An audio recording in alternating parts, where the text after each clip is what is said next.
Hi, welcome to Neuroverse, a podcast hosted by Carolina and Clara, where we discuss all matters from neuroscience to philosophy and beyond.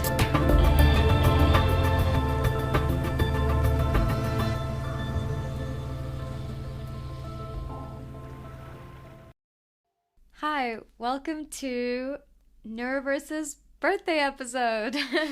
4 years. Yes, it's Neuroverse's anniversary, and for today's episode, we thought we would just do a fun little Q&A, ask each other some questions. Random questions. Some very random questions. Yeah, I'm really looking forward to seeing what you've come up with and how random you're going to go. But should we dive right in? Sure. I don't know what order I should do these, because these like vary quite a lot. I guess I'll just random do it. Yes. I guess I'll just do it with the order that I wrote them and maybe change it around. Yeah, sure. Okay. Flow of consciousness style. Yeah, exactly. Start off. What's your favorite color? Okay, starting off easy. Yeah. I have a solid answer to this because Nice. it hasn't changed since I was a child. Mm-hmm. It is purple, but like specifically the deep kind of bluish purple, like indigo. Nice. Why purple? I think I just always liked it when I was a child, and then like I just hung on to it, but I find it very calming. And do you believe in that thing that like colors describe people and personality traits? I've never heard of that. Oh, really? Yeah. Well, I don't know too much about it, but I thought that's maybe why you're asking. No, I was just... Also, are we allowed to ask each other back the questions? Yeah, I 'Cause think feel- so. Yeah. Wait, do I know your favorite color? I don't know. Okay, do can you? I guess? Yeah. I feel like it would be like red. That's one of them. I have several. Of course. Yeah, I can never choose. That's very you. So yeah, red is one of them. I like baby pink a lot as well. I like blue, like the deepest shade of blue. And I like white. Which is a color? I guess. Because you like them all. And Yeah. white is a combination of them. Okay, well, where do you think our favorite colors come from? Like, why do you like them? Well, so I think white is a very calming color. It's like the clouds, and it's just nice. And I find it very cleansing. And I like baby pink because I also think it's a very calming color, like the color of the sunset reflected on the clouds and stuff. And I do like red because it's like a fun, strong color. Like I like wearing red a lot. They're actually all like completely different. Yeah. Okay, I think it's very sophisticated that you as a child like purple. I don't know. Really? I don't know like any kids that like purple. So when I answered that question and I said purple, all I thought of was Barney. But like that's totally not the purple that I like. Okay. But I think it was the purple that I liked when I was younger. And then like it became a darker purple that I like. But now I'm also getting very fond of lilac. So I feel I'm almost hanging on to it because it's become such a part of my identity that I'm like, it must be purple, but we can branch out in terms of shades. Yeah. Oh, and also this reminds me, like, because Neuroverse's logo is purple because I created it. Yeah.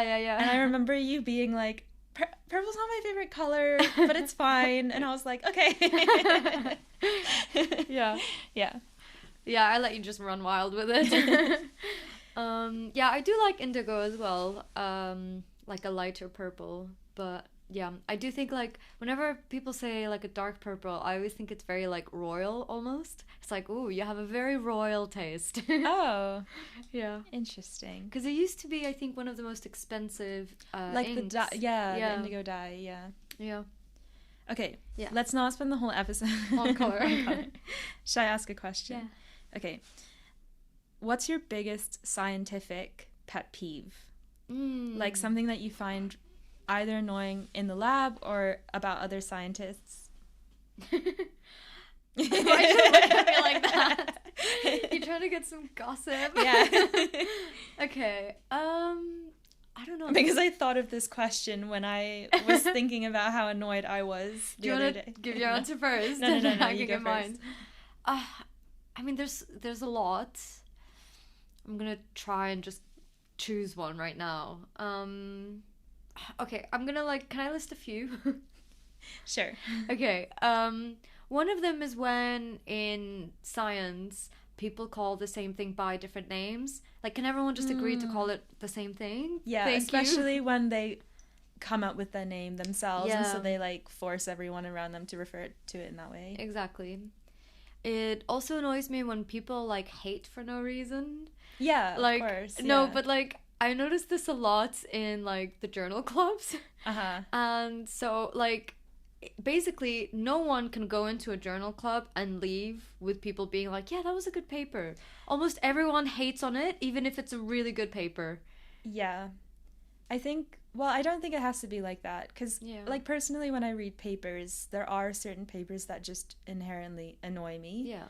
But then there are other papers that I just read and like. And I guess, the point of journal clubs is to be critical. Yeah. So it definitely brings out that side. But I know exactly what you mean. Yeah. Yeah.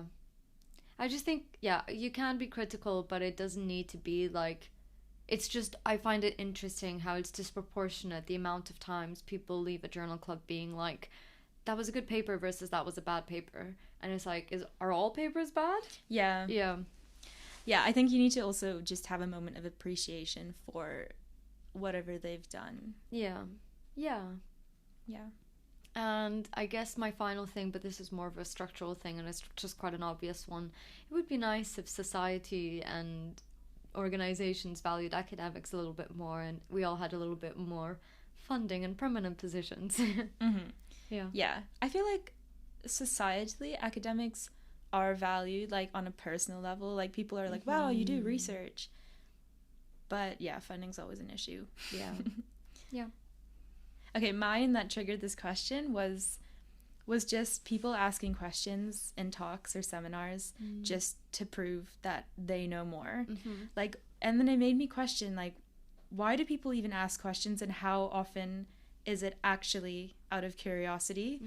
Don't get me wrong, there are a lot of questions that are genuinely out of curiosity, but most of the time I feel like people have ulterior motives. They're either just I also really hate it when a single person always asks the same question in any seminar. They have their thing and they just try to link it to their thing. And they're just but have you thought about applying this to? Yeah, I agree. That's a good one. Yeah. Let me see my next question. Do you have a favorite brain region? No. Okay. I used to be a heavy hippocampus girly, which is so basic, I know, but it's okay. It's just look at a brain section and it's the most it's the thing that stands out the most immediately. And it's such a cool structure, and I still love the hippocampus, but I feel just naturally my research has led me to other regions of the brain, not even that far out, cortex and amygdala, two also very well-studied regions. But because of that, I feel anything midbrain, I'm I don't know, but I feel more open now. I don't have a favorite brain region because they're all so unique. Yeah, nice. Do you? You've worked in more areas. I have. I think I have a greater affinity for the basal ganglia and deeper structures, because I think they're less studied and appreciated. The basal ganglia is still highly studied, but a little bit less than the cortex or the hippocampus.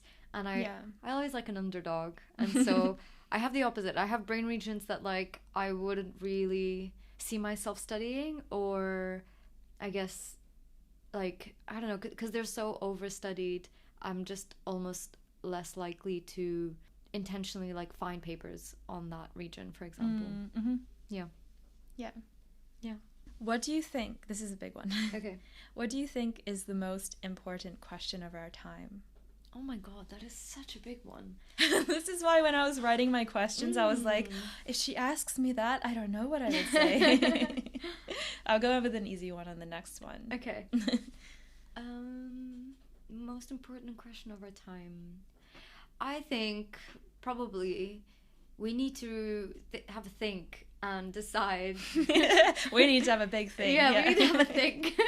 As a society, like, what role technology and AI and, like, the goodness of humanity have at play. Because whilst I think technological advancement is awesome, and I don't think we should stop. Like, as a scientist, I would hate it if someone was like, nope, stop researching. And so I know that, like, for many engineers and computer scientists and whatnot, what they're doing is for the love of the subject. Yeah. But we can't deny that in what we're starting to see is, in a lot of cases, I think this technology is robbing humanity a little bit of, like, its essence. Like, you know, people are questioning the value of art. People are questioning the value of, like, human everything, labor, emotion, their role in society. And I think that we can coexist in society, but I think we just need to decide, like, how much freedom we're going to let this technology have in terms of, like, overriding our humanity. Yeah, this is so true. Yeah. I think that was really well said. Thank you. But I totally agree. I feel like, I don't know if this is correct, but I do kind of feel like this specific period of history is kind of a moment to, like, consider morality in society and the moral implications of, like, technology and our creations, because we have the capacity to do that.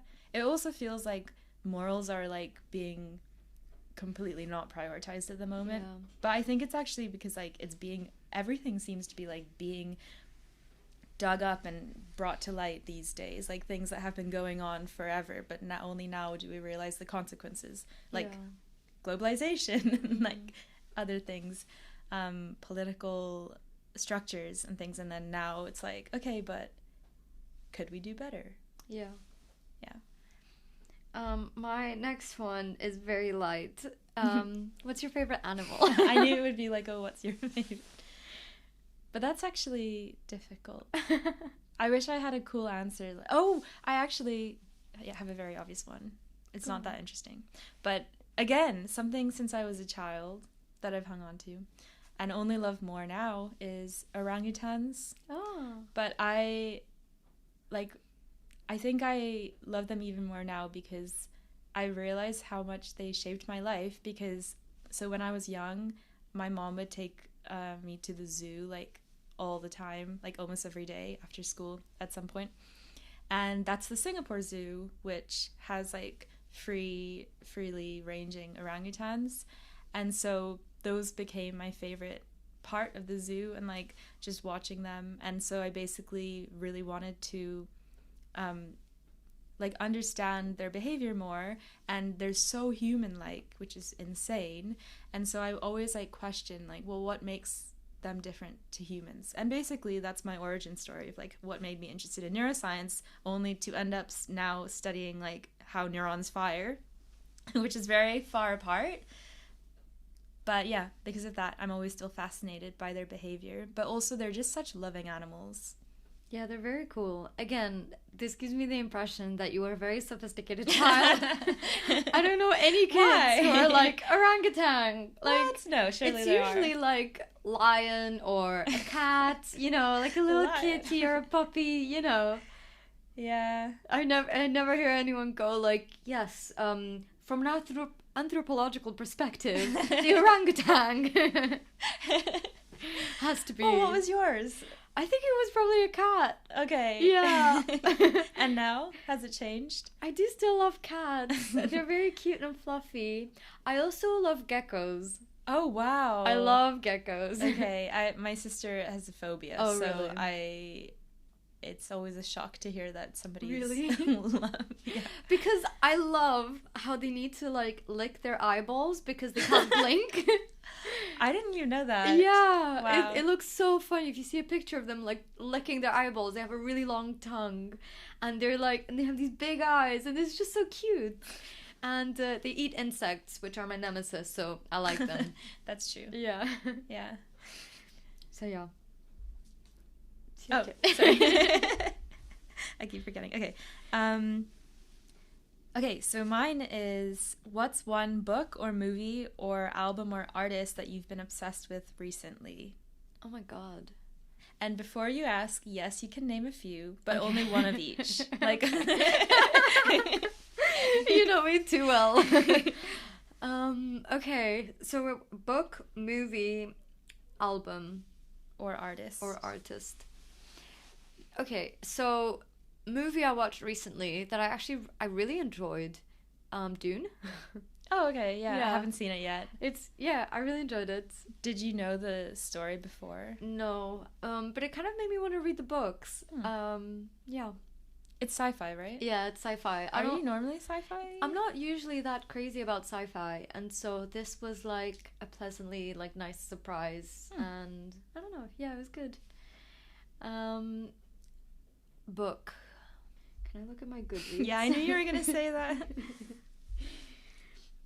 For anyone that doesn't have Goodreads, you should definitely get on it because it's great to just keep track. You know, it's so funny because I got like a recommendation the other day for a book, and I went on my Goodreads to add it, and it said I had read it, and I was like, that's really bad that I don't remember reading this book. Clearly I didn't like it that much. Yeah, that happens to me a little bit sometimes. Not that I don't remember, but that like if someone asks me what were the last few books I've read, I'll blank. Yeah. And I need to check. I don't know what that says about me and my brain. Well, I think I read books very like quickly, like especially nowadays I kind of skim everything because I just want to like get through them because that's such a satisfying feeling, like eating up all that knowledge. Yeah. You know, I do. Can I say 3? No. Can I say 2? No. Oh, come on. Okay, fine. I guess I'll choose the most recent one that I like the most, but you're missing out on the second most recent one that I like. Okay, fine, but say why you like it as well. Okay. So I really liked Butter. Oh, I've heard of it. Yeah. It's really good. It's so the story is based on a true story where a journalist investigates why this woman who was a serial killer was targeting like rich men and killing them. And apparently she used to like lure them in with her cooking. And so it was this woman that like wasn't particularly special in any way. She was quite typical, but she was a really good cook. She did these really expensive classes, and that's how she lured them in. And it's set in Japan, and it was really interesting for me because I don't know that much about like Japanese culture, and it was really interesting basically reading like a feminist book like for Japanese culture, things that in the West are so normal now that like no one would question it, like things like being fat and attractive were like really discussed topics, and like kind of like the power that a woman has in a relationship in relation to her social status and like her looks and this and that. And so that was just a really interesting perspective. It's also so well written. It's like written like a thriller. So and the descriptions of the food, every time I would just be like, I need to eat this food. It was so good. Yeah. So I enjoyed that one. Okay, and the second one that I enjoyed just quickly was The Handmaid's Tale. Ah, okay. I think you recommended it to me, right? Yeah. Again, it's like a dystopian book, written super well, like page turner, also like a feminist book. I think really relevant for like the times. There's many things that like it's more of like, it's almost like a, do you remember Black Mirror? Yeah. So it's very similar with that, in that like it's sci-fi and it's dystopian, but the themes that they talk about is like, it's a slippery slope. Like we're there ish, but it could quickly descend, and that's what The Handmaid's Tale was like. So it's taking like modern day stuff and like where we are with feminism, like, oh yeah, it's basically equal, but there's a few things that if you take to extreme mists, and I'm not going to name anything or any countries, but that it could quickly descend, even like in the West where we think it's like, oh, super equal, but there's still like work to do. I'm not surprised at all that both of them are kind of feminist, or from the female perspective at least. But actually it's quite interesting with Butter, because like I've read quite a few Japanese books and they're always male authors. Well, they're more like classics, but then also you have like Murakami that everybody knows is like a like a strongly male gaze vibes. Yeah. It's interesting because I feel like there is like a lot of male gaze in Japanese literature. And whilst I find that really interesting, I wouldn't expect that. So good to know. Yeah. I can ask you back the question as well. It was one of my questions, but I didn't say like all the different ones, but you go. Yeah, I mean, I have been thinking about it a lot because I feel that every few months, like my state of mind shifts based on like what I've been reading or watching, which I love. Yeah. And so I'm always ready to talk about that. Nice. But now I actually do have a few. Okay, so yeah, I don't have like any music currently, but a movie that I recently watched in the cinema is called Sentimental Value, and it's a Norwegian film by the Danish director Joachim Trier, and he made a couple of previous Norwegian films as well, with like always using a similar cast. And so there's a previous movie called The Worst Person in the World that is the same main actress in it. And it's like very similar but also very different, and basically both of the films are just very like about like very raw films about like human relationships and kind of like the hidden realm of what it's like to be a person, which is like not always explored in movies. I know this all sounds really vague, but the Sentimental Valley, The Worst Person in the World is like one of my favorite movies, so that's why I was super excited to see this come out. Sentimental Valley is about an actress, but has quite like unstable mental health, and it's about her relationship with her family and her estranged father who left when she was a child, who's a director, like a famous director, and wants her to act in his movie, but she's like a stage actress, not a movie actress. But she is like full of anger, and she's still processing like the fact that he left them as children, and it's very complex and super emotional, but just super, super well done. And you have like moments of pure lightness and like humor, but then like moments of like extreme seriousness, and I just can't describe it, but I just absolutely love his style, and it affected me so much. In fact, that movie affected me like a little bit too much, but I think that's the best type of movies. Yeah. And then book, I've been reading a couple, so can I say? Yeah. So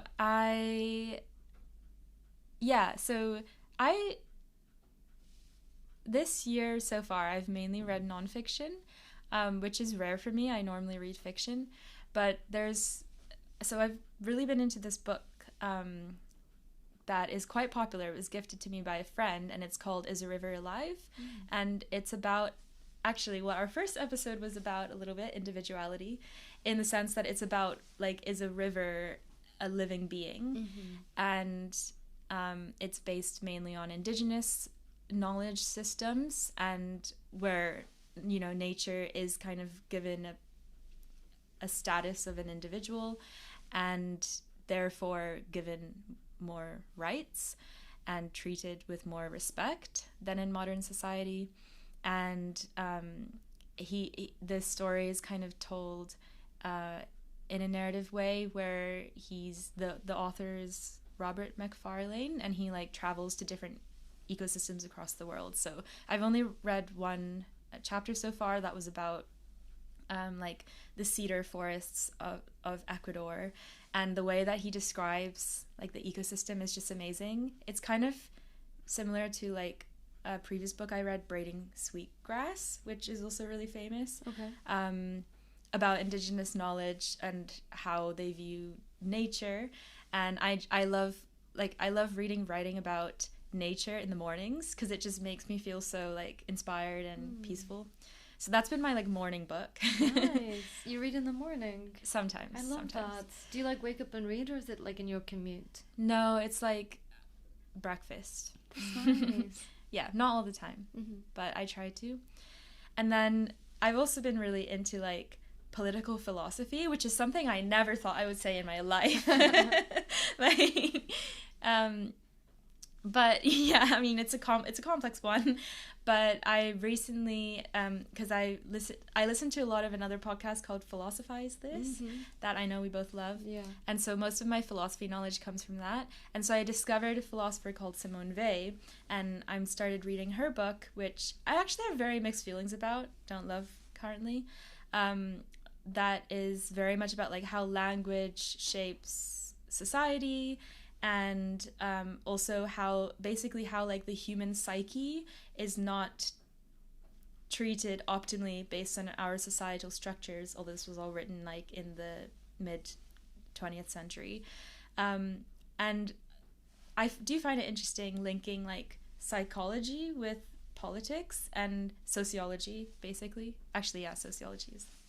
And so a book that I actually like really enjoyed recently reading was by the philosopher Byung-Chul Han. Oh yeah, I've listened to Philosophize This episodes on him. Yes. Yeah. And he's famous for a book called Burnout Society, which I haven't read yet, but I read recently Psychopolitics, written by him, and it was like, it just echoed everything that I think, but put it in a much more eloquent way. So I just loved it. Like, he talks about like freedom and how nowadays like we're actually mainly restricted by the fact that we have we're encouraged to constantly be self-optimizing, and like humans are given a lot of freedom, and therefore it's like a burden of responsibility on oneself, and etc. etc. So yeah, found that really fascinating. I want to add all of these books to my to read list. Good reads. Yeah. Yeah, sorry, that answer took way too long. No, it was good. I loved hearing it. I love how you read like so many of these like books about like indigenous knowledge. I really want to read one of those. Yeah, I both find it like people who write that literature write really beautifully. But yeah, also I am really interested in that topic. Yeah. Okay, my next question. Are trees the best species? If so, why?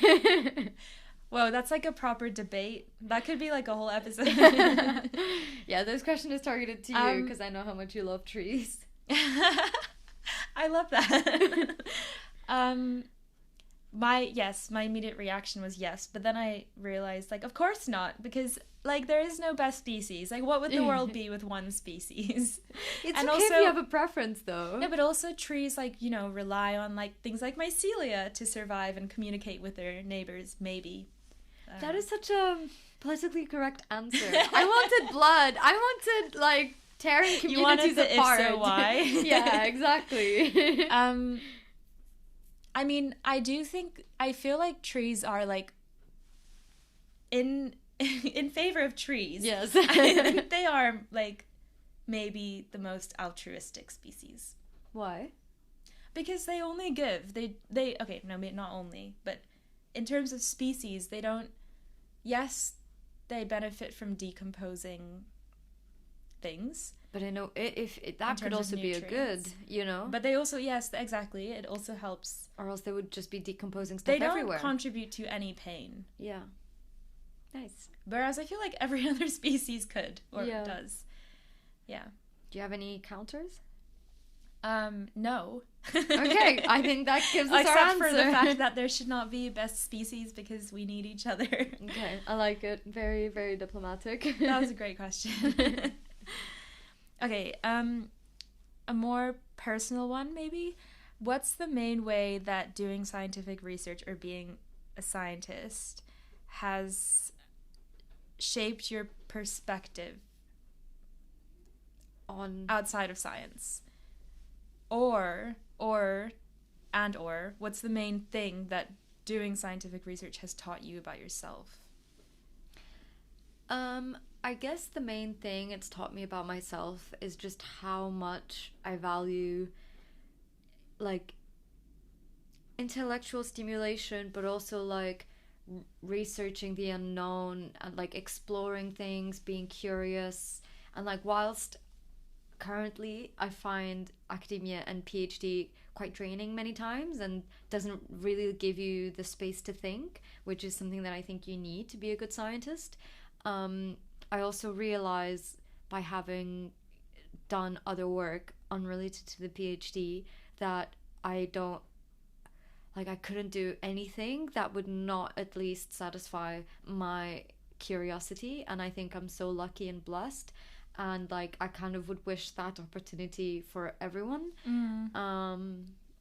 Yeah, I really resonate with that, because I've also only increasingly realized that I do need intellectual stimulation. And it's like, even when I find myself doing the most boring lab work, and then I like fill that time in by listening to some philosophize this. We're like promoting the show. Sorry, I didn't mean to. I just do really like the show.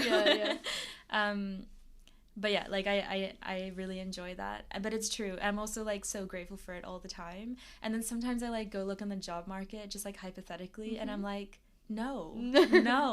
Yeah.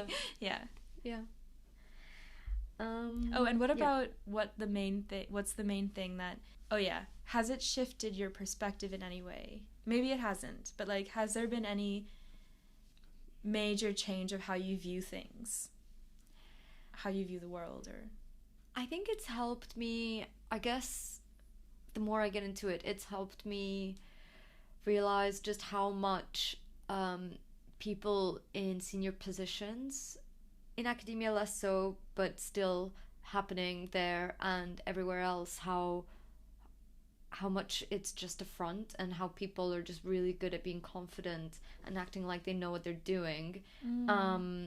Like with the imposter syndrome stuff, like we all feel like, oh no, but they're very senior, so they really must know what they're talking about. And like, you know, any other fancy job titles, like, oh, he's the CEO or the CTO, like such an important person. And it's just made me see how like it's really just about how you package yourself. If you want to come across like a CEO has it all together, you can. If you want to come across as, you know, a PhD student that has no idea what they're doing, like, you can. But there's like, I don't know, the level of knowledge and ability I think is actually so much more homogeneous than we think it is. And that so much of it is just pretty packaging and marketing. I wasn't expecting that answer. Really? But it's true. From science, and I know you've gathered that from like not only science, but it's true, it kind of shines through. It is I guess it is also true in science. I think it's less so in science, just because like with science it is very ability based. Well, but not actually, it's really not, because for example, like if you're successful, it's because you've managed to get funding. If you've managed to get funding, it is ability based, but it's also like how you've presented your ideas. Exactly. I don't know, it just kind of like evened out the playing field a little bit for me. Whenever I talk to people who are like, you know, undergrad, masters, whatever, starting to get into, you know, figuring out what they want to do, I'm very much like, just do it, just apply for it. Like, you don't realize how like we put these people on such a high pedestal, and over time, you know, it shatters a little bit, and just trying to get there sooner, you know. I think doing podcasting actually has taught me that as well, because like people always assume that I'm really good at speaking, or like, oh, you're gonna be fine presenting because you do the podcast, or like, you can talk to like all PIs in the world because you do the podcast. And I'm like, I have had experience with it, but it scares me every time, like, you know. Absolutely. It's completely different. Like I recently did my upgrade, as you know, and it's like, it's completely different presenting your own research to like a panel of examiners versus having a chat on the podcast, you know? Okay, this one is a bit out there. Yes, love it. What color do you think tastes the best? Okay, I don't have synesthesia. I know. That's what I know you don't. Do you? No. Okay. What color tastes the best? Well, probably like... Wow, this is fun to think about. I can't believe I've never thought about this before. But definitely not black or white. But I would say like an orange. I was thinking the same thing. It feels juicy. But like not the fruit. It just on its own as a color. I agree. Or like red maybe, but red is like a bit too like... intense. Yeah. Could be potentially bad. Yeah, but honestly, like, purple wouldn't be too bad. What do you think purple would taste like? Grape? No. It's what I'm like imagining now is like those really artificial candies. Like blue. Would blue taste like blue raspberry? And what is blue raspberry? Do you know blue raspberry? No. Do you know Jolly Ranchers? No. Okay, for our American audience or Americanized audience, yeah, you know what I'm talking about. There's a flavor called blue raspberry, and it's blue, but it doesn't taste like raspberry, I don't think. But you know when like if you flavor something some way, but you color it a different way, it changes the flavor. Okay. Like if you had a lemon cupcake that had like blue icing, it wouldn't taste as lemony. I think. Okay. I don't know. I can't remember of an event where that happened to me. Oh, I'm just trying to imagine that. Yeah. Cool. I should have asked this earlier because it has to do with animals. But, okay. But it's actually not necessarily an animal. If you could experience being another living being for a day, what would you choose? I think I asked you a really similar question. I think I would like to be a butterfly. Oh, that's fun. Yeah, because they can fly. Yeah. Because can they see UV? I think they can. Well, I mean, they definitely see differently. Exactly. They definitely see differently to us. Yeah. So I want to experience colors in different ways. Also, insects are just so wild and fun and crazy. Like, I wonder if, like, I know, like, with ants and like with flies, But what if you come across a gecko? I'll be like one of those beautiful big butterflies, you know, that like the geckos wouldn't dare. Like I wonder how they like taste and smell things as well. I think it's different, very different as well. So yeah.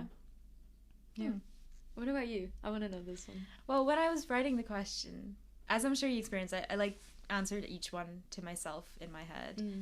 I was first like thinking a tree because you could see so much, and it would be a really like meditative, mindful day because you'd be stuck there and you'd have to accept everything around you. The ultimate grounding experience. Yeah, and also like to feel like roots would be really cool. So genuinely, a tree would be a really interesting one. But then I thought like, actually, I think I would just choose another human being because I just want to know how different it is to be another person. That's interesting. Like, is it really similar or is it really different? Because I always think like it must be so different how we perceive the world, but I want to know how different. That's cool. Yeah. Yeah. I love like this for me like just shows the difference with the two of us. Like it's so like our personality, like me like flying away and you like really grounding. Sophisticated. no, it's just more like I'm so like I don't know. But like, I agree. I totally agree. I feel like a helium balloon sometimes, you know, and I know like you're so like all about being grounded, and I try. Yeah. I really try. It's my Earth moon and your water moon, I think. I don't know. That disproves this, though. Yeah. Okay. What are 5 countries that are in your most want to travel list? Oh, I actually haven't thought about this for a while because I'm in my final year of PhD, which means no travel. But actually, so I had a dream last night that I went to Azores. Oh, nice. I know I'm pronouncing it wrong. Azores. Yeah. I've never been to Portugal, and Portugal is probably one of my tops because I had a trip planned, but I just don't. It was a bit expensive and logistics. But Portugal is one. Oh, nice. I really, really want to travel to Vietnam. I haven't traveled enough in like Asia and Southeast Asia, being somebody who grew up in Singapore, because obviously like as a child you just travel with your family. But I feel like I would love to learn more about the history of Vietnam, like through being there, and it has such an interesting like mixed culture. And I would like to go to South America. They have beautiful mountains. This is not country specific, like just anywhere would be really cool that has mountains. So like Peru or Argentina or Chile. You said 5? That's a lot. I would like to, well, now I'm just branching out to ecosystems. I would like to experience a desert because I've never experienced that, and I don't think it's really my environment, but I feel like I need to experience it to know. And finally, Central Asia, not a country again, but yeah, Central Asia is probably my top. Like, I would love to visit multiple countries there: Georgia, Kyrgyzstan, Kazakhstan. I would love to go to some old bits of the Silk Road, because again, like, history. Kyrgyzstan seems absolutely stunning, but I also am like on this Instagram trap of having like Kyrgyzstan content because apparently it's like the most underrated location to travel to, which makes me think that it's not, because everyone is like promoting it. But because it has mountains and it has like this really interesting nomadic culture and loads of horses, and I love horses and I want to like go horse riding in Kyrgyzstan. Yeah. Nice. And you? I would love to go to also like Asia and Southeast Asia. Yeah. I would love to go to... I'm not giving any specific answer. I wasn't expecting to be asked back. Someplace in Asia, I'm not really sure where. I would love to... I mean, I know this is quite a popular answer now, but like I would love to go to Japan. I would love to go to China.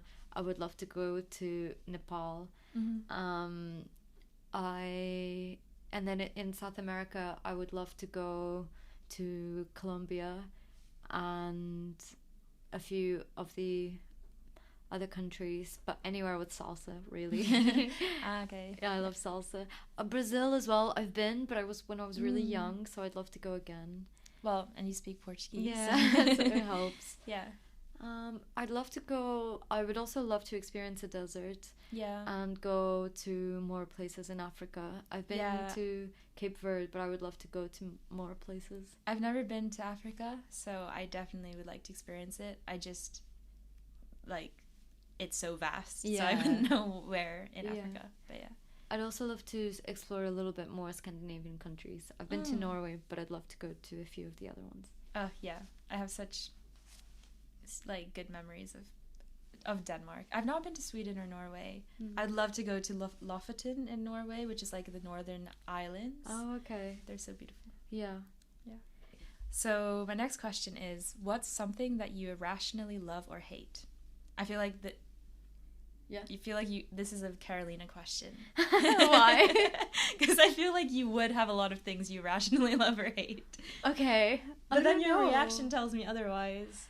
Actually, no, I think I can. Well, I have an answer to a different question, but it is slightly related. But it was basically like someone recently asked me, what are like little things that you do weird that other like you think is normal, but other people think is really weird. But that's not what you asked. I always find that question really confusing because I'm like, well, you wouldn't know that it's weird. But like you know from having told people that and they react weirdly. Yeah, but you probably wouldn't know the weirdest ones. Well. No, actually, it's more like it's something you do in front of other people and then they react and you're like, oh, I guess this isn't normal. Yeah. Irrationally love and irrationally hate. I need like a minute. Wait, okay. In the meantime, do you want to answer the weird question? Yeah. Leaving you all in suspense. Okay. I do this thing, which I think is perfectly normal, but everyone that I've done it with gets really freaked out, where I can easily like watch like a TV series or a movie for like 15-20 minutes and then turn it off and go to bed. Like I don't need to finish it. I know so many people that like need to finish it. Okay, yeah. Well, I did that last night. Like when I'm tired, as long as I'm not so interested in it, I definitely do that quite often. Okay. Because I don't watch things that much, and I feel like when I'm alone, I don't really watch things that fully. So it makes sense though. Yeah. And then the other thing that I do is if I find a scene boring, I'll like skip ahead. Okay, no, that is like wrong. That's just wrong. I know. Well, so many people have told me that. Like, oh, what about when you read books? No. Okay. I don't do that when I read books. But like if it's like a dialogue or like whatever and it's like it's kind of boring, I'll just like skip ahead. And I usually only do this like if I'm by myself because I know it's unreasonable. Well, yeah. But recently I was watching something with my flatmate and I did that. And she was just like, okay. I was like, can I just skip ahead? And she's like, okay. She didn't really know how to react. And then later on, I caught her telling someone else about my behavior. Oh my god. She was like, can you believe Carolina does this? I'm like, yeah, I know. It's whatever. That's quite funny. Yeah. So I guess that's the weird thing I do. Okay, irrationally love and irrationally hate. I guess I don't think it's irrational. I think most things I think of are quite rational. Okay, but there's nothing that you're just like, I really don't like this, but I can't even say why I don't like it. I feel like there is, but I can't remember right now. Fair enough. Can you think of yours? I only realized while I described it in that way. Yeah. Because this is something I came up when I was thinking about this movie, The Worst Person in the World, and a conversation I had with a friend recently. I find it really annoying when people don't know what they want. And I recognize that there's nothing wrong with that, except for that it often makes other people's lives miserable. Okay. Or like causes other people pain, which is kind of what annoys me. But then often so basically the selfishness of it. But it's also fine to not know what you want, but as much as I tell myself that, I think because naturally I very much know what I want, it's not really something I've struggled with. So then when I see people like not being able to make decisions or like changing their mind all the time, I'm like, I find it so frustrating. Okay, yeah. I get that. Okay, that's inspired me. I now remember a couple things. Okay. Good. So when people want what they can't have, like, yeah, what? Like, see, I understand that no. more. At least you know what you want. No, it's like, it's a dumb, like, your lizard brain, your prefrontal cortex is getting inhibited by some hormones floating around in your brain. Like, fight the obvious. Like, even if it's like, in some people, it's not for me, but in some people, they just love what they can't have. It's like, you know that's your brain just doing that to you, you know? Yeah, this is like the butterfly and tree analogy no longer works, because that's very like tree of you. Oh, is it? Don't want what you can't have. Yeah, it's silly. Yeah, it makes sense. It's like, just stop it. Like, yeah. Yeah, so that annoys me. I think another thing that annoys me a little bit is when I mean, I don't know how to say this in a way that doesn't make me sound like a horrible person. You don't have to say it if you're worried about that. Basically, like, I think that sometimes people make up problems because they don't have enough going on in their lives. Yeah. Like everyone can get stressed. Wait, but I feel like this is very rational. Is it? Oh, yeah, true. I guess that is. Well, I don't know. I totally agree with you, though. Like, it's not very empathetic, though. Yeah, I mean, it comes back to the whole selfishness thing, in my eyes. Like, any selfish behavior that basically just ignores that other people might be affected by your actions does annoy me. But that's quite rational. That is rational now that I put it that way. Yeah, but it's the not application knowing of it. what you want, for example, is not always like, you know, Yeah. sometimes it's fine that you can't decide what ice cream you want, or like sometimes it's fine when you change jobs every year. Yeah. But for some reason I still, you know. Yeah. But also I wrote this question like not only intending to highlight things that we're annoyed at, but just like it can also be just like, I love sushi. I love yeah, okay. Let's do some of the positives. Oh, it doesn't have to be positive though. It's just like things you love with no explanation. I mean, I love to dance. There's nothing that elevates my mood more than dancing. I immediately feel better afterwards. Yeah. I also love dancing, and I love dancing, and I love watching dance. And it was interesting because somebody the other day asked me, but what is the point of dance? And I was like, the point of dance? And I went on this whole rant. Like, I have a background in dance. I know you do as well. Yeah. And I went on a whole rant of like, movement is the final outcome of the nervous system. Yeah. And I was like, it's the only way that we can truly express everything that it is to be human. And I found that really funny because I didn't expect that from myself. But also I was like, for a second I was like, what is the point of dance? Because it doesn't seem that intuitive why humans move in weird ways. Like, it's not, you know. Yeah. I don't know, but I think it is so important. I agree. And the emotional release, or like just the effect that it has on you. Yeah, I love how it's like it's communicating emotion in a non-verbal way, and I think it's so beautiful. Yeah. It's so beautiful, and I love how it's like it's a language on its own. Yeah, exactly. Okay, again, quite rational. I think we're just quite rational people, maybe. Yeah, I mean, the other answer I was going to say is, like, I love food, but I know that's a very rational thing. Wait, sorry, food? Yeah. Oh my god, same. We have so much in common, two human beings. That's really funny. Like, all food? Like, there's nothing you don't like? No, there's a couple of things I don't like. Okay, that can be in my irrational pile. I hate corn, like sweet corn. Oh, I love corn. It freaks me out. Like, why is the vegetable sweet? I don't like it. But no, I nearly said tomatoes are sweet, and then I realized they're not vegetables. But like squash is sweet. It's not as sweet. Carrots are sweet. It's not as sweet. Yeah, corn is very sweet. Yeah, I don't like it. I also don't really like mint. It feels like I'm eating toothpaste with anything that has mint in it. Yeah. I just about like it in a Hugo Spritz, but it has to be really light. Oh, that was such a sophisticated sentence. But wait, I have this goal in terms of the food because I really, really love variation as well. Like, I can't just like have the same thing all the time. And my goal, when I finish my PhD and hopefully have some more time, is to never repeat a dish in a year.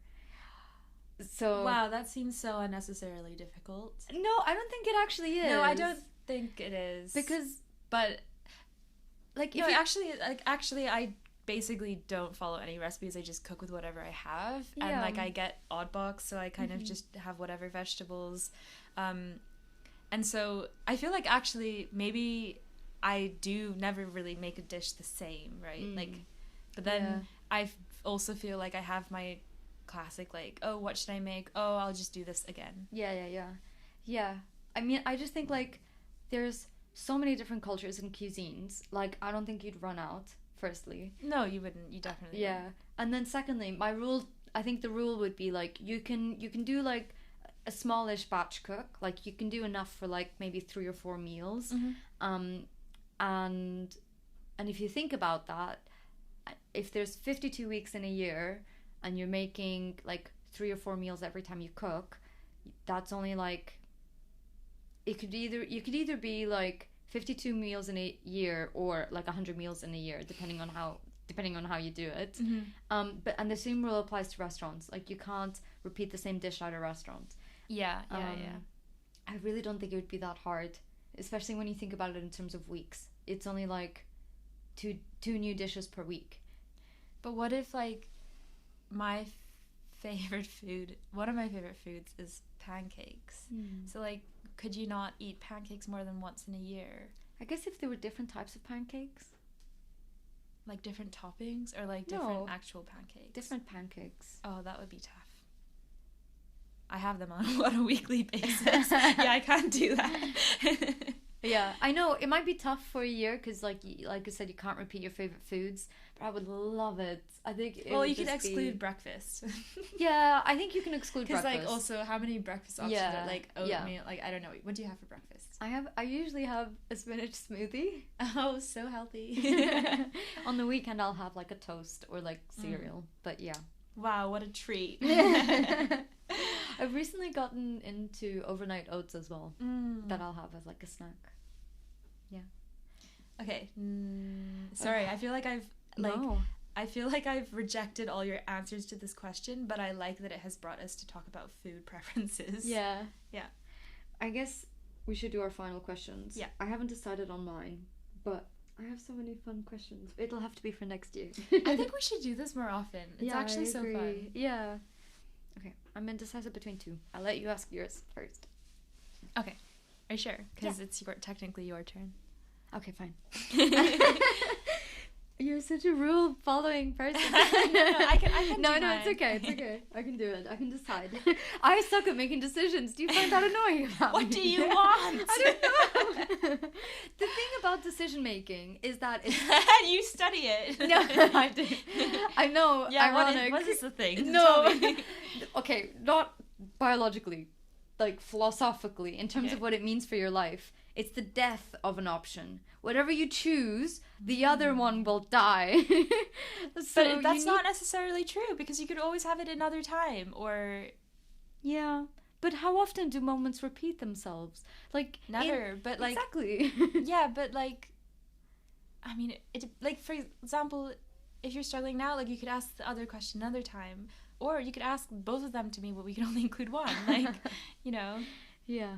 I know, but I'm like this about, like, small things and big things. I really struggle with making decisions. Because it's like, there's two possibilities, and I don't want to give up either of them. I actually think the key is to not overthink it. I think the reason I know what I want is because I'm an intuitive, or it goes hand in hand. Like, when I'm at a restaurant and I can't decide, I just wait for the waitress to come so that I'm forced to just say this one. You know? And I like that. Like, I take pleasure out of doing that. And being a little bit spontaneous sometimes. Yeah. I want to be more like that. I want to be more spontaneous, and I want to be able to just make decisions and not struggle the way I am. Okay. Let me look at my 2 questions and decide. Hang on. Okay, that one or that one? Okay, I'll do that one. That one sounds good. I was just gonna ask, are there any fun facts about yourself you would like to share with the audience? Oh, I thought of asking you this. Well, no, I thought of asking you, like, is there something, what's the thing that people would be most surprised about? Would be or wouldn't be? Would be the most surprised to find out about you. That's a good one. But a fun fact... Okay, I feel like I have to say, like, a food preference. Okay. Well, the pancake thing. Did you know that? No, but, like, I think I did. Like, it's very typical. Like, we went on so many brunches. Yes. With pancakes. Actually, well... And I know you love Pancake Day as well. You'll always put it on your story. Yes, it's next Tuesday. Is it actually? It is, yeah. Okay. Actually coincides with Chinese New Year, and that made me really upset, because I was like, but... Why? I feel like I can't, like... It's like the best of both worlds, no? Kind of. But it's also like my 2 worlds, because pancakes is very not Chinese, so it's like, as a mixed race person, it's a cultural identity crisis. Really? I would have interpreted it as like the best of both worlds. No, because Pancake Day is such a British thing. I never knew about it until I moved here. And then I didn't like it for most of my life here, because pancakes in England are not pancakes how I view them, which are American style. They're more so like I crepes. had they're crepes. So then I had a crisis over that for a few years, until I embraced that you can have American pancakes because it's Pancake Day. Yeah. And now I kind of like crepes, and I just embrace it all. Nice. Yeah. So now I have to embrace the Chinese New Year Pancake Day too. And then I was like, how can I make them combine it? I was like, oh, well, duck pancakes, like Peking duck. Exactly. But then I don't eat meat, so like... Do a veggie version. Yeah. Okay, anyway, sorry, back to the question. A fun fact about me. Yeah, I think maybe not food related. Okay, well, I think you know this about me. Yeah. Oh. Okay, a fun fact about... Okay, fine. A fun fact about me, I don't think you actually know this. I also forget sometimes. I like writing poetry. I know about that. I love it. Okay. No, it's okay. It's okay that I know about it. You haven't mentioned it in a while. Yeah. I've read your poetry. Yeah. I know. I really like your poetry. I haven't in a while, so I've recently been thinking about it, which is why. Yeah. Nice. Sorry, that took me so long. See, it's not that fun. No, it is fun. Okay. I think it's awesome. I've written a lot of like not very good unedited poems in like my notes, but I've never actually like, I don't know, kind of like curated it and made it into a nice like, here are like 5 poems I've done. So I would love to do that, but I don't know if this is like cynical of me, but I feel like because I went down the science path, I kind of felt a little bit like I'm no longer as like engaged or in tune with my more like poetic side in a way. Right, but I think that's even more reason to like practice that side. I feel I'm also like less creative. I used to paint a lot in like undergrad, and I haven't done that in years. So I feel like it's also nice to do something so different from science. Yeah, I agree. Yeah. What's my final question? now I thought the whole time, like, this would be a great final question. Now I'm like double thinking that. It is, what is a question that you wish people asked you more? That's a good question. It's a bit of an egotistical question as well. Well, not necessarily. Well, it would be if you answered, I wish people asked me what a fun fact about me is. So like something I'd like people to know more about me, or maybe, or just something you wish people asked you more. I think I'd like people to ask me more about either the recent book or the book I'm reading, or the recent food I cooked. Because I could talk noted. Like being a good friend. Ask Carolina. Putting it in the calendar. No, I didn't know you were so into cooking, so I genuinely would be interested to know what you cooked this week, especially if you do a different one every week. I still try to vary it a lot, and I like to do not loads of things from scratch, but like, for example, I've gotten really into making like bone broth. So like I don't know, I do like cooking a lot. Yeah, but I get the book thing, because like I often want to talk about it, and then you it's can also talk about like it endlessly at the time that you're reading it that you want to talk about it the most. Exactly. It like, I struggle when people are like, what are the last 5? And it's like, what are the last 5? Once you're out of it, like you're out of it, and you're not experiencing that same feeling of like, I don't know, just the book's like aura and like vibe. I know. But I feel like that feeling is passing quicker and quicker. Like when I was younger, like sometimes a book would just like hit me and last and stay with me for like weeks, you know? Yeah. And now it's like, okay, it's over. I think it really depends on the book. Yeah. Also, sometimes like the book affects me more afterwards than during. Like when I read Wuthering Heights last year, and I freaking loved that book, but when I read it, good book. I was like, this is so hard to understand. But when it finished, I was like, that was mind blowing. Yeah. You know? Yeah. It's good. Yeah, I love that feeling after you finish reading and you just let it all like settle. Yeah. Okay. Well, good thing we touched on those 2 topics. Yeah. So, this is the end of our anniversary episode. We hope you enjoyed it, and we hope you enjoyed getting to know us a little bit better.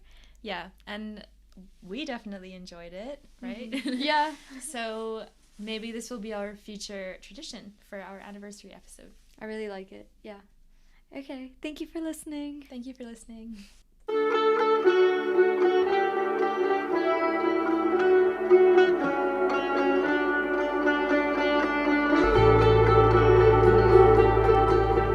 Thank you so much for listening to today's episode. If you enjoyed the episode, be sure to check out our Twitter and Instagram at neuroverse_pod, and for more information, check out our website, neuroversepod.com. Thank you for all your support. We really appreciate it.